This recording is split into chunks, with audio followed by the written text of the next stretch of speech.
My name is Eleanor, but everyone calls me Ellie. I'm 32, and if you asked anyone, they'd tell you I have a pretty effervescent personality. I'm the kind of woman who walks into a room and instantly feels like the light follows her, a magnetic pull that draws eyes and laughter. I'm sharp, witty, and I don't shy away from speaking my mind.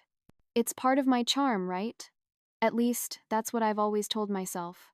My husband Caleb might have had a different opinion by the end. He'd probably call it something else entirely. Caleb. He was 34, a force of nature disguised as quiet strength. Smart, driven, and honestly, he possessed this rugged, self-made man aura that women just fawned over. I'm not blind. I saw the way people looked at him, the way their eyes lingered, full of admiration.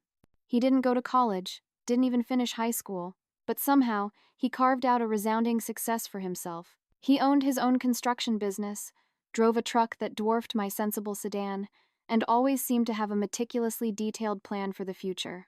And then there was me, Ellie, the college grad with a marketing degree, working part-time at a high-end boutique because it was low stress. To be fair, Caleb had never once thrown his success in my face. He didn't have to. It was just there, as plain as day, every time we were around my family or our friends. I mean, how many times can I hear, "Wow, Caleb, you're so incredibly impressive," before it starts to feel less like a compliment for him and more like a subtle personal jab at me? I went to school. I studied hard. I did everything right. I followed the path, ticked all the boxes, earned my credentials. And yet, here I was, watching my husband, who didn't even have a diploma, pull ahead of me in life like it was nothing, building an empire from sheer grit and determination. I hated to admit it, but sometimes it gnawed at me. Not in a way I could articulate clearly, but more like a tiny, insidious voice at the back of my head. "It's not fair," it whispered. "I should be the one people admire. I should be the one thriving." But no, it was always Caleb. He was the golden boy, the one with the Midas touch, and I was just his wife. The girl who, as some whispered behind cupped hands, had married up. The teasing started innocuously enough, as a joke. Or at least, that's what I told myself. It wasn't like I woke up one day and decided, "Today, I will be cruel." It just happened, little by little, like a slow erosion. My family was over for dinner one night. Caleb made some offhand comment about not needing a college degree to succeed in the real world, a casual observation that hit too close to home for my comfort. I laughed too loudly, a brittle, sharp sound that cut through the easy hum of conversation. "Yeah," I'd chirped. My smile stretched a little too wide, but at least I know how to spell entrepreneur. My dad chuckled nervously, and my mom shot me a look, a silent reprimand that said she didn't approve. But Caleb?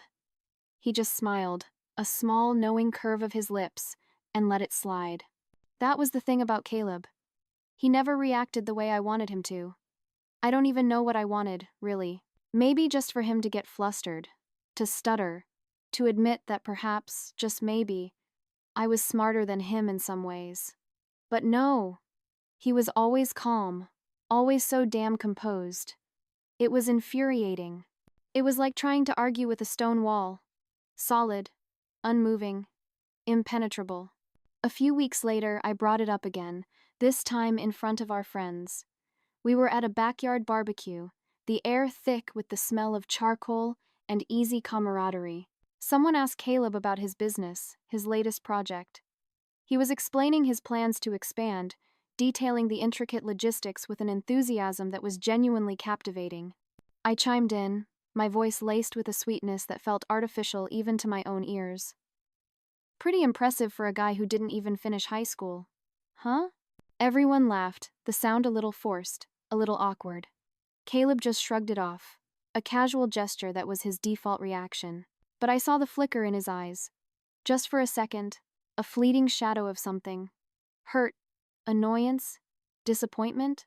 I saw it, and in that moment I felt a perverse satisfaction. Was that terrible? It probably was. But in that moment, I didn't care. The teasing became a habit after that. Little comments here and there, always with a smile, always wrapped in just enough humor to pass as a harmless joke. Oh, don't ask Caleb about grammar. He barely passed English.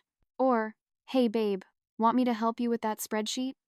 You know, since I actually learned Excel in college, looking back, I think I was testing him, pushing boundaries, seeing how far I could go before he snapped, before that calm exterior finally cracked and revealed the raw emotion I desperately sought. But he never did. Caleb was the kind of man who didn't fight back, not with words anyway. He just withdrew, went quiet. He'd bury himself in his work, disappearing into his office for hours, or staying late at job sites until the small hours of the morning. At first, I didn't even notice. I was too busy basking in my own fleeting sense of superiority, too absorbed in the twisted satisfaction of getting under his skin, to realize what I was doing to him, or to us. Then one day, he didn't come home for dinner. It wasn't like him. Caleb was a creature of habit, always home by 6 unless he had a very good, pre-announced reason. I texted him.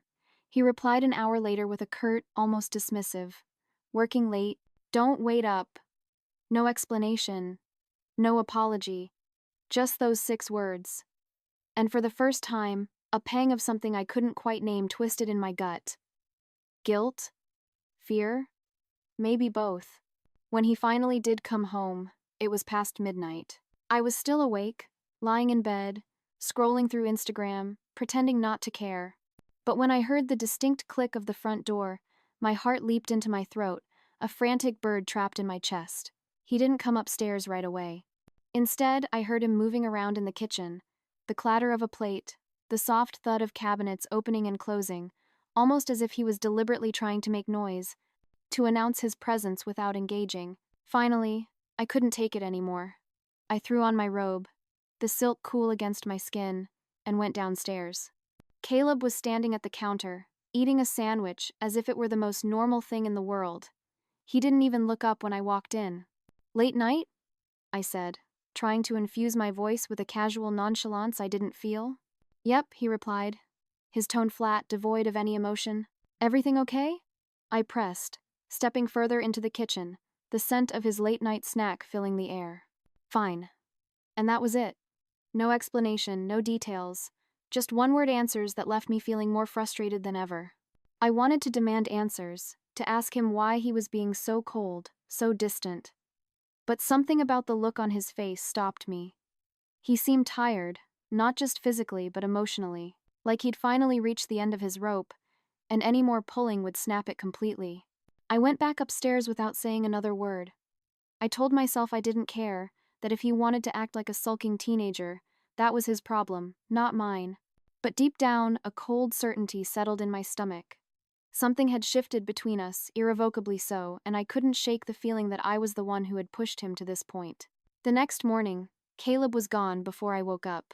Normally, I'd hear him moving around the house, the familiar thud of his boots on the hardwood floors, the faint clink of his coffee mug as he poured his morning brew. But that morning, it was silent. The house felt eerily empty. When I came downstairs, his truck was gone, and there was a note on the kitchen counter, brief and impersonal. "Left early. Don't forget the plumber's coming at 10. That was it. No love you. No little smiley face like he used to draw at the bottom of his notes. Just a stark reminder about the plumber. It annoyed me more than it should have. It wasn't like we'd had some big, explosive fight the night before. If anything, it felt like nothing had happened at all, which was somehow worse. At least when people fight, there's passion, emotion, a tangible release of tension. But this was nothing. Just cold, empty silence. By the time he got home that evening, I'd made up my mind. I was going to apologize. Not because I genuinely felt like I'd done anything inherently wrong, the concept still felt foreign to me, but because I couldn't stand the way he was acting. It was exhausting, walking on eggshells around him, waiting for him to snap out of it, to revert to the Caleb I knew. I figured if I apologized, he'd stop with the passive-aggressive nonsense, and we could go back to normal, a forced return to equilibrium. When Caleb walked through the door, I was sitting on the couch, pretending to read a book, though my eyes blurred over the words. He looked at me, gave a single, almost imperceptible nod, and headed straight for the kitchen without a word. I followed him, my heart thumping a nervous rhythm against my ribs. "Hey," I said, leaning against the doorway, trying to sound casual, as if this were just another evening. "Hey," he replied, not looking up as he opened the fridge, searching for something. "Can we talk for a second?" My voice was softer than I intended. He glanced at me, his expression unreadable, a blank slate that gave away nothing. Then he grabbed a bottle of water, twisted open the cap, and leaned against the counter. "What's up?" I hesitated, suddenly feeling awkward, the carefully rehearsed words catching in my throat. I wanted to say I'm sorry, for some of the things I've said. The teasing and all that. Caleb raised an eyebrow, a slight arch that was the only visible reaction, but he didn't say anything. He just looked at me, waiting for me to continue, his gaze steady and unwavering. "I didn't mean to hurt your feelings," I added quickly, desperate to fill the silence. "I was just joking around, I guess. I didn't realize it was bothering you." He nodded slowly, taking a sip of his water, his eyes still on mine. "Okay, that was it. Just okay. No thank you. No, I appreciate that. Just okay." It was like he was deliberately trying to make this harder than it needed to be, to draw out my discomfort. "So, are we good?" I asked, forcing a smile onto my face, hoping to break the tension with a flimsy pretense of normalcy. Caleb studied me for a moment, his eyes searching mine, as if trying to discern the sincerity behind my words, to see if there was any real remorse there. "Sure," he said finally, his voice devoid of warmth. "We're good."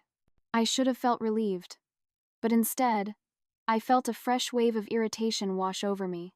Why did he have to make everything such a big deal? I'd apologized, hadn't I? What more did he want from me? Still, I forced myself to smile and said, "Great. I'm glad we talked." But deep down, I wasn't glad. I was annoyed. Annoyed that I'd had to apologize in the first place. Annoyed that Caleb hadn't even seemed grateful. And most of all, annoyed that nothing about this conversation had made me feel any better. It felt hollow, a performance rather than a true reconciliation. Over the next few days, things started to feel a little more normal. Caleb wasn't as distant, but he wasn't exactly warm either. He'd come home, ask about my day, and make small talk over dinner. But there was a stiffness to him that hadn't been there before.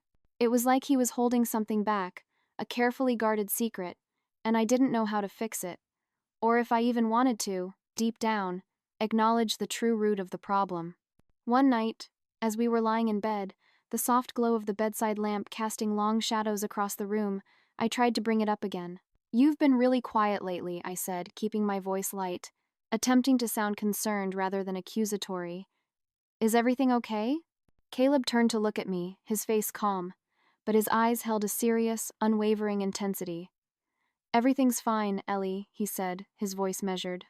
"I'm just trying to focus on what's important." "What's that supposed to mean?" I asked, a frown creasing my forehead. "It means I've been thinking a lot about where we're headed," he explained, his gaze unwavering, "about what I want for the future."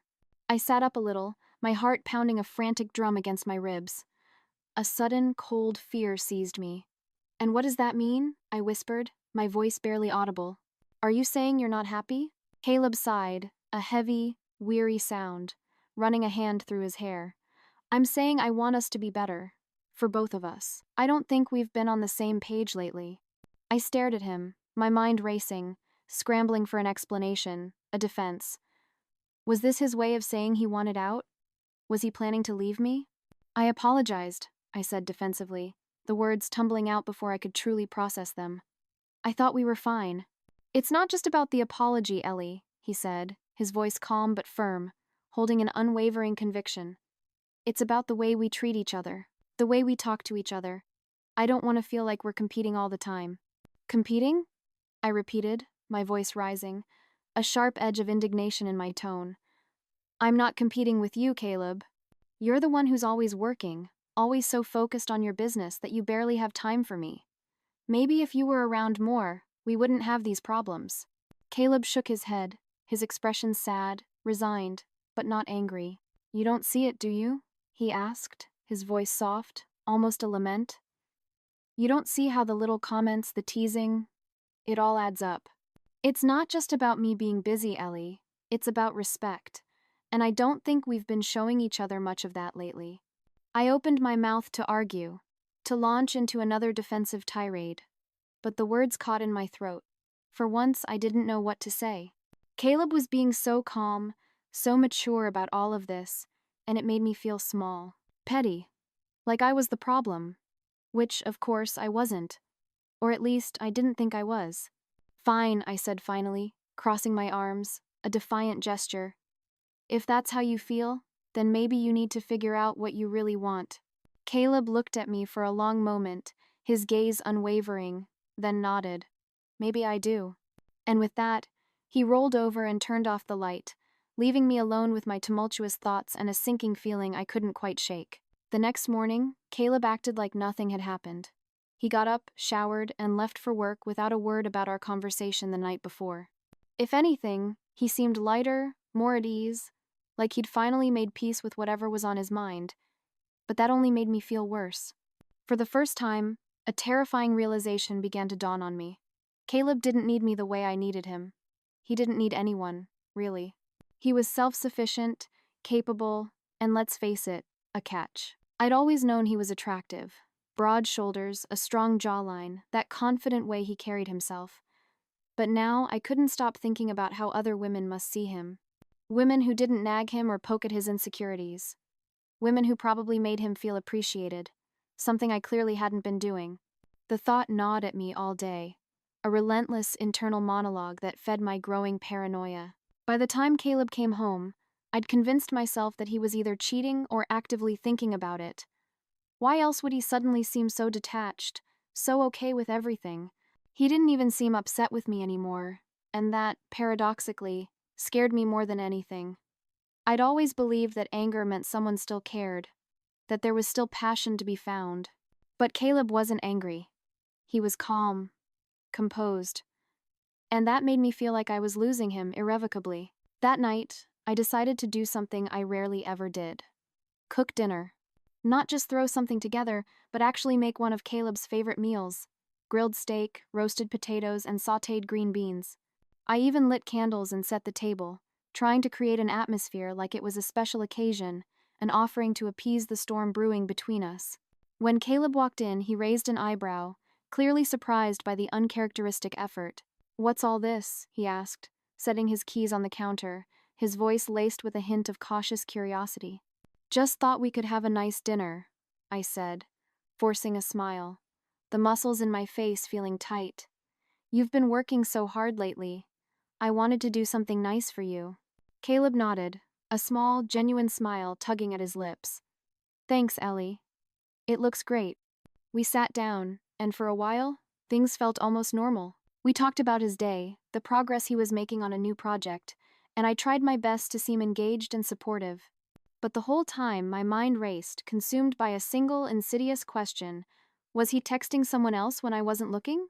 Was he confiding in another woman, laughing with her about how his wife didn't understand him?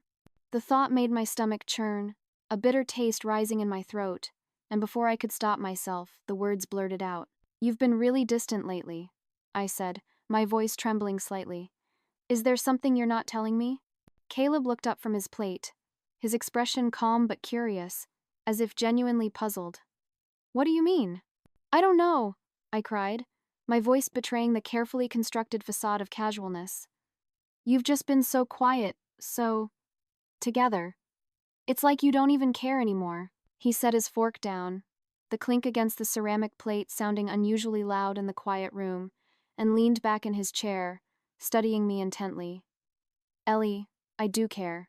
But I've been trying to focus on myself, on staying calm, and not letting things get to me. I thought that's what you wanted." "What I want?"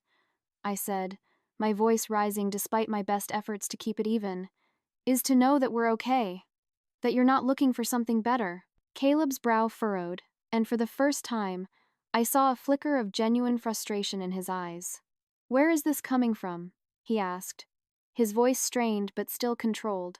"I told you I want us to be better, to work on how we treat each other. That's all I've been focused on. But how do I know that's true?" I shot back, the dam of my composure finally breaking.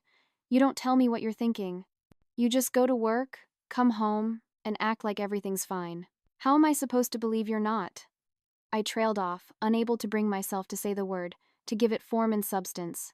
"Not what?" "Cheating?" he asked, his voice steady, firm, cutting through my silence.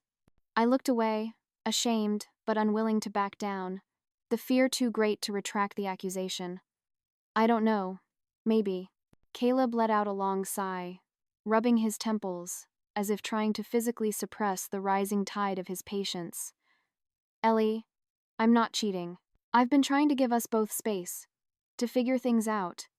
But if you can't trust me, I don't know how we're supposed to move forward. His words hit me like a physical blow, a punch to the gut. He wasn't yelling, wasn't accusing me of anything, but the disappointment in his voice was worse than any argument we'd ever had. I wanted to take it back, to tell him I believed him, that I was sorry for the thought, but the insecurity bubbling inside me, the relentless, insidious whispers, wouldn't let me. I just feel like I'm losing you, I whispered, my eyes stinging with unshed tears, my voice cracking, and I don't know how to fix it. Caleb's face softened, a flicker of empathy in his eyes. But he didn't reach for me like I'd hoped he would, like he used to. Instead, he leaned forward, resting his elbows on the table, his gaze piercing mine. Ellie, I don't need grand gestures or big apologies. I need you to respect me, to support me, and to stop tearing me down every chance you get. That's what I need to feel like this is worth fighting for. His words hung in the air, heavy and final, echoing in the quiet dining room. I nodded, wiping furtively at my eyes, but inside, I felt like I was failing. I tried to make things right, to show him I cared, but all I'd done was make things worse, pushing him further away with every frantic, misguided attempt. Caleb finished his dinner in silence, then cleared his plate and went upstairs, leaving me alone with the flickering candles and a knot of regret tightening in my chest. Over the next few days, I tried harder. I complimented him more, asked genuinely about his day, and even made a conscious, strenuous effort to stop the teasing, though it took everything I had to bite my tongue sometimes. But no matter what I did, Caleb remained distant. Not cold, not overtly angry, but not warm either, just polite, civil, and that terrified me more than anything. It was a politeness that spoke of resignation, of an emotional detachment that felt impossible to penetrate. I started checking his phone when he wasn't looking. Not that I ever found anything, but the act itself made me feel even more pathetic. A desperate spy in my own home. I Googled signs your husband is cheating late at night, scrolling through endless lists, and convincing myself that Caleb fit at least half of them. The worst part was, I couldn't tell if I was more afraid of losing him or of him being happier without me. The latter thought was a chilling, bitter pill to swallow. One evening, I decided to try again, to force some kind of interaction, some semblance of normalcy.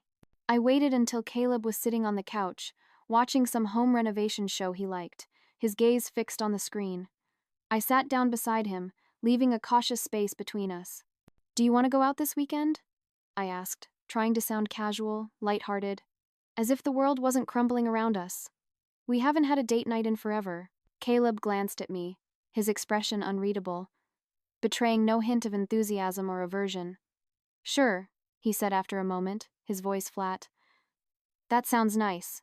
It should have made me happy, given me hope. But the way he said it, calm, indifferent, only made me feel more insecure.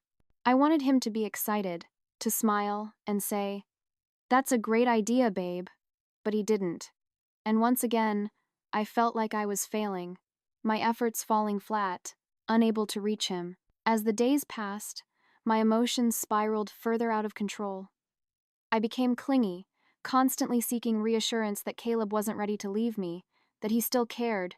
But the more I tried to hold on, the tighter I gripped, the more he seemed to slip away, like sand through my fingers. I was already on edge that day, a frayed nerve ending exposed to the world. But I didn't realize how much worse it could get until she showed up. Her name was Briar. Of course it was. She was 28, maybe 29, with that polished, effortless look that made me feel frumpy and inadequate, even though I'd spent an hour curling my hair that morning. She was the kind of woman who could walk into a room and command everyone's attention without even trying, a natural magnet. And worst of all, she seemed to have Caleb's. We were at a work-related gathering, something casual hosted by one of Caleb's clients. I wasn't thrilled about going, but Caleb insisted. "It would be a good opportunity for you to meet some of the people I work with," he'd said, like it was supposed to make me feel included. but all it did was remind me how separate his world was from mine, how little I truly belonged there. Briar was introduced as one of Caleb's key contacts on a recent highly successful project. From the moment she walked over to our small group, her enthusiasm was dialed up to 11. "Caleb," she beamed, flipping her perfect blonde hair over one shoulder, the movement seemingly choreographed. "It's so good to see you. I was just telling Ryan how incredible you've been to work with. Honestly, I don't know how you manage to juggle everything." Caleb smiled, one of those genuine, easy smiles that had been so rare at home lately.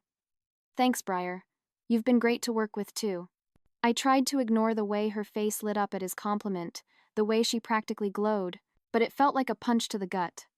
She laughed at everything he said, a bright, tinkling sound, leaning just enough to make it clear she thought he was the most fascinating man in the room. And the worst part? Caleb didn't seem to mind. In fact, he seemed to enjoy it, basking in her open admiration. I tried to insert myself into the conversation, offering witty remarks, but Briar barely acknowledged me. Her focus was singularly on Caleb, showering him with praise that felt like a direct assault on my carefully constructed ego. "You're honestly such an inspiration," she gushed, her eyes wide with unfeigned admiration. "I mean, to build what you've built, without a formal education, that takes real talent and grit. Not many people could do what you've done." I felt my stomach twist, a sickening coil of jealousy and resentment. It wasn't just the words. It was the way she said them, like Caleb was some kind of hero, a living legend.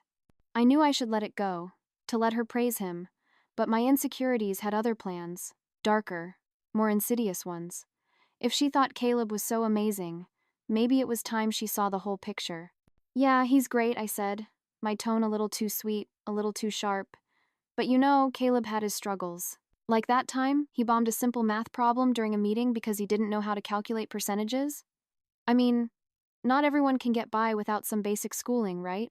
The words hung in the air like a bad smell, instantly souring the light-hearted atmosphere. Caleb's smile faded, his eyes losing their warmth. Briar's expression shifted from admiration to discomfort, a polite mask barely concealing her awkwardness. She glanced at Caleb, clearly unsure how to respond, caught between polite conversation and an obviously strained marital dynamic. Caleb didn't take the bait. He just looked at me, his jaw tightening almost imperceptibly, his eyes hardening. "Well, we all have our strengths and weaknesses, Ellie," he said, his voice low, controlled. "Briar, if you'll excuse us for a second." Before I could react, before I could make another cutting remark, Caleb gently but firmly steered me away from the group, his hand on my lower back, guiding me with an undeniable force. We ended up near the corner of the room, far enough away from everyone else that no one could hear us, but close enough that the polite hum of conversation still reached our ears. A mocking backdrop to the storm brewing between us. "What the hell was that?" he asked, his voice barely above a whisper, but laced with an icy fury that I'd rarely heard from him. "What was what?" I shot back, crossing my arms defensively, my own anger flaring to match his, a shield against the shame beginning to prickle at my skin. "No, you were being petty," he said, his eyes narrowing, the cold fury solidifying. "And for what? To embarrass me? To try and make yourself look better?" I felt a surge of indignation, a fresh wave of self-righteous anger rising in my chest. "I wasn't trying to embarrass you. I was just. I stopped, realizing I didn't even know how to finish the sentence, the justification dissolving into thin air. "Just what, Ellie?" Caleb pressed, his voice taut with frustration. "Trying to make sure Briar doesn't think too highly of me? Because God forbid someone respects me for what I've accomplished? She was flirting with you." I snapped, my voice rising despite the presence of other people just meters away. "Don't act like you didn't notice." Caleb sighed, running a hand through his hair, a gesture of profound weariness. Briar wasn't flirting, she was being professional. And even if she was, it doesn't matter, because I'm married to you. Or have you forgotten that? "Oh, so now this is my fault?" I shot back, the accusation a venomous dart. "You're the one lapping up her attention like some lovesick puppy." Caleb stared at me for a long moment, his expression calm, tired, a deep sadness settling in his eyes. "Ellie, this isn't about Briar. This is about you." About the fact that you can't stand it when someone gives me the respect you refuse to. That's not true, I said, but the words felt hollow, even as I uttered them, devoid of any genuine conviction. Isn't it? Caleb said quietly, his voice a whisper that cut deeper than any shout. You spent months tearing me down, and now, when someone else builds me up, you can't handle it. Do you even hear yourself? I felt tears prick my eyes, hot and stinging, but I refused to let them fall, refusing to give him the satisfaction. I just don't want to lose you, I whispered, my voice cracking. The vulnerability a raw wound exposed to the cold air. Caleb's expression softened, but only slightly, a fleeting moment of pain. You're not going to lose me, Ellie. But if you keep trying to tear me down just to make yourself feel better, I don't know how we're supposed to make this work. That was it. The final straw. All the frustration, insecurity, and anger I'd been bottling up came spilling out, a torrent of bitter accusations. Oh, don't act like you're some perfect saint, Caleb. I spat, my voice dripping with scorn. You've been distant, cold, and impossible to talk to. Maybe if you actually cared about me instead of your stupid business, we wouldn't be in this mess. Caleb didn't react. He just stood there, watching me, his gaze fixed, a mixture of sadness and utter exhaustion in his eyes. I do care about you, Ellie, he said quietly, his voice a low rumble. But I can't keep doing this if you're not willing to look at yourself and take responsibility for the way you treat me. His words cut deeper than I wanted to admit, a painful truth I desperately tried to deflect. I opened my mouth to argue, to deny, to lash out, but nothing came out. Mason shook his head, a gesture of finality, then walked away, leaving me standing there alone, surrounded by people who had no idea the storm raging inside me. The days after that event with Briar were tense, to say the least. Caleb wasn't distant in the same way he had been before, the quiet, almost passive withdrawal. No, this was a new kind of distance, more deliberate, more resolute. It wasn't subtle, he wasn't trying to hide it anymore. He spent more hours at work, came home late most nights, and even when he was home, he wasn't really there. He'd sit in his office instead of watching television with me, or take his dinner to the kitchen island instead of the table, creating a physical and emotional barrier. It felt like I was living with a stranger, a polite acquaintance rather than my husband. I tried to tell myself it was just a phase, that maybe he needed time to cool off, to process, but my insecurities were louder than my logic, a cacophony of fear and doubt. Every time I saw him on his phone, I convinced myself he was texting Briar, or someone like her. When he smiled faintly at something on the screen, it felt like a dagger to my heart. He denied anything was wrong, his calm demeanor never wavering, but his actions said otherwise. Or maybe, I desperately thought, that was just me spiraling, projecting my own fears onto his quiet composure. Either way, I couldn't let it go. The insidious whispers had become a roar. One night, after Caleb had finally fallen asleep beside me, his breathing even and deep, I gave in to the urge that had been gnawing at me for weeks. My hand trembled as I reached for his phone on the nightstand, my fingers brushing against the cool metal. I knew his passcode, a passcode he hadn't changed, a testament to the trust that once existed between us. My hands were shaking as I scrolled through his messages, my eyes scanning frantically, searching for any incriminating evidence. But there was nothing. No texts from Briar. No clandestine conversations with unknown numbers. Just boring back and forths with clients, coworkers, and his brother. I should have felt relieved, a wave of blessed calm washing over me. But instead, I felt even more desperate, even more terrified. If he wasn't talking to anyone else, then why was he acting like this? Why did it feel like he was slipping away from me, a phantom limb I could no longer grasp?